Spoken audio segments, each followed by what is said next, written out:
General Petraeus, welcome to 7:30. Good to be with you, Sarah. Thank you. Aside from the existence of the talks themselves, the first direct talks between the US and Iran for decades, do you see anything emerging from Pakistan that suggests the potential for resolution? Well, I do think there is a desire by both sides to extend the cessation of hostilities and eventually to have some kind of durable negotiated settlement. The problem is that the two sides are awfully far apart right now. The U.S. reportedly has made it a red line to have freedom of navigation restored in the Strait of Hormuz, and also for Iran not to have a right to enrich uranium. Those cross red lines that Iran has, among others, that it has put forward. So the marathon talks that they had, 21 hours reportedly, apparently did not come close to achieving any kind of breakthrough. But again, I think the cessation of hostilities that is currently in force, this ceasefire for 2 weeks or so, likely will still endure because, again, I think that there is a desire by the leadership on both sides to not resume the kind of uh, very serious warfare that we had before. But there is going to be a wrinkle now, and that is that the United States is going to begin to clear the Strait of Hormuz and indeed to blockade it. To be sure, there's a case that could be made that we should have done this even earlier, that once Iran started controlling who got the right to pass through the strait and also to charge toll for it, that we should have said then, okay, if we can't go, if other ships can't go, then no ships can go. And that is apparently what is going to be the case now. And that, I think, rightly will put pressure on Iran to come to grips with this particular issue. Are they going to try to impose, make this their Panama Canal, if you will, and charge tolls for the right of going through it, or will they allow it to return to what it was before, which is an international waterway with freedom of navigation for all who transited it? The US says it's going to blockade the Strait of Hormuz, blockade any ships moving in and out of Iranian ports. The Islamic Revolutionary Guard Corps have said they will deal severely with any ships approaching the strait. Does this mean that this will lead inevitably to conflict? Well, I think it may well. In fact, the ships that transited it yesterday, U.S. Navy ships, apparently shot down a reconnaissance drone. And there will be a good bit more of that. There may be the presence of small boats trying to roll mines into the strait. There reportedly are mines in the normally trafficked part of the strait.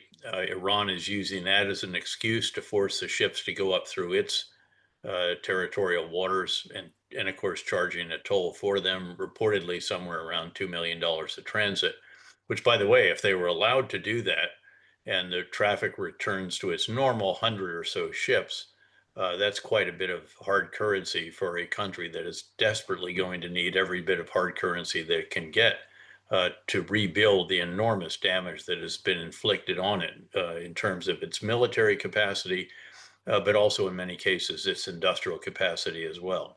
But no, I think there will be confrontation. The question is, can it be contained?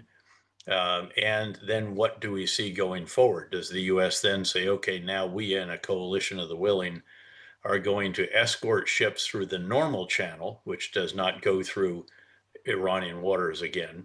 And how will that go? This is a tough mission, a very, very difficult one. Again, demining is very, very laborious. It's very challenging. It's very hazardous.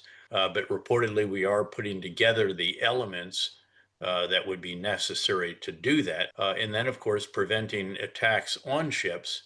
And the problem here is that it only takes an attack every day or two.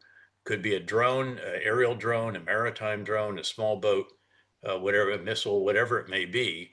The owners of the ships and the owners of the cargo in the ships, they're not satisfied if they can just get risk insurance. This is not about insurance. This is about the lives of their crews. There have been at least 8 crew members lost in earlier attacks that have taken place, and they're not going to put their crews in harm's way unless, again, they have real confidence that this will be a safe transit. You mentioned a coalition of the willing, but a great deal of damage has been done to relations between the US and Europe and the UK. I think the UK has said it doesn't want to take part in a coalition in the Gulf, and possibly the French as well. Is that correct? Well, I'm not so sure of that, and I hope that we will be able to mend some of the fences in this case, because it's really in the interest of the entire world. And certain countries that are really vulnerable to this, these kinds of pressures will increase. And the UK in particular has some very good countermine capability. When I was the commander of US Central Command, and this is, of course, a US Central Command area of responsibility, we did joint exercises with them quite frequently. They used to typically have a fair amount of their countermine expertise at the port in Bahrain, where our naval component of Central Command is located. This would be a very formidable task.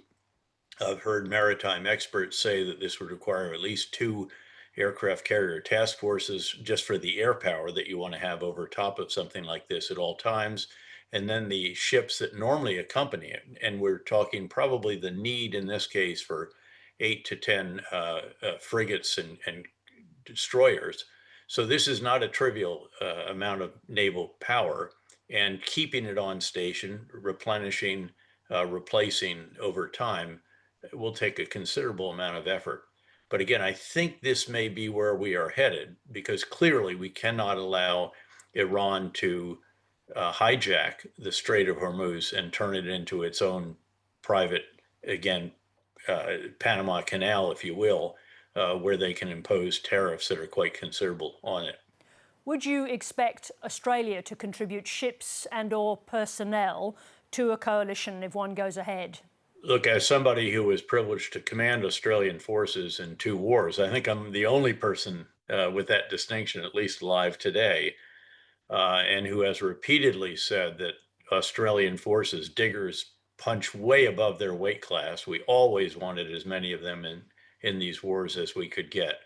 They're massive force multipliers. They're exceedingly competent. They have very good kit, very professional, and superb expertise. So yes, would be the answer. The relationship between the military, and I should also add between the intelligence agencies of our respective countries, is extraordinary. There is enormous mutual respect and admiration, and I hope that if it does come to a coalition of the willing, that there would be a contribution from the wonder down under. There have been reports that China is now sending shoulder-mounted missiles to Iran. Could I get your response to that? Well, obviously, that's exceedingly unwelcome. I think it's also exceedingly unwise by China, because although they obviously have a bit of aligned interest with Iran, they buy just about all of the 1 to 1.5 million barrels of crude per day that come out of Iran. There's a relationship beyond that. But they need to remember very clearly that they buy the bulk of their crude oil and LNG from the other side of the Gulf. And those countries will not be at all pleased to hear that China is arming a country that has attacked them. So I think this is a very, very foolish move, if indeed that is accurate. And I suspect that the US will have to come to grips with that and convey its serious displeasure, especially given the timing. You know, it's vastly more important that the US and China not undermine the relationship on the eve of a very important summit meeting between President Trump and President Xi. And so it almost makes me a tiny bit skeptical about these reports, because it seems to be so unwise and so incautious by a country that generally is fairly cautious about the relationship between the two greatest economies in the world. How quickly can Iran replenish its missile and drone stocks, its missile launchers, in order to further threaten the US in the Gulf?